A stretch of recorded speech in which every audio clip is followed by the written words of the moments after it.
Godzilla King of the Monsters is an action-adventure fantasy film starring Kyle Chandler, Vera Farmiga, Millie Bobby Brown, Ken Watanabe, Zhang Ziyi, Bradley Whitford, Sally Hawkins, Thomas Middleditch, and Charles Dance.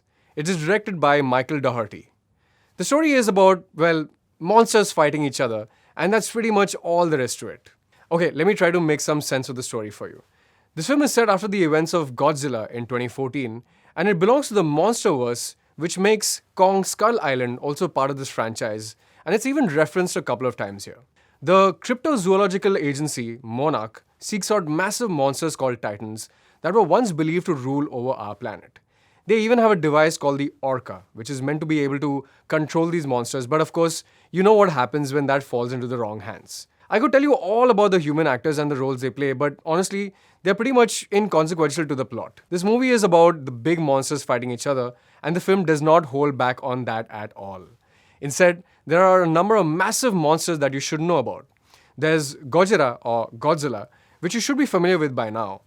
King Ghidorah is a three-headed Hydra-like monster. There's Mothra, a moth-like creature known as the Queen of the Monsters, and Rodan, a flying raptor with impressive speed and agility. Okay, so this is the kind of movie you watch to see giant monster fights, and there is a lot of that, like a lot. And let me give credit where it's due.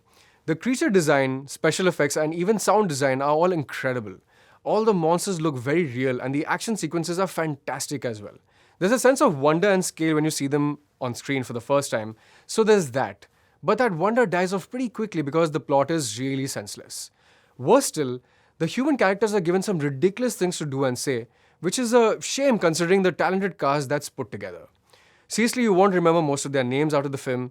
They are only there to explain what's happened, what's happening, what's going to happen, and so on. So they are just exposition mouthpieces.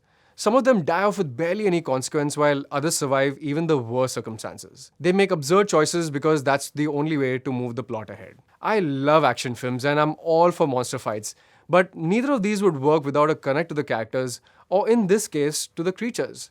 Why should Godzilla win? Because Ghidorah wants to destroy the world? Okay, we've seen that before, it's really nothing new.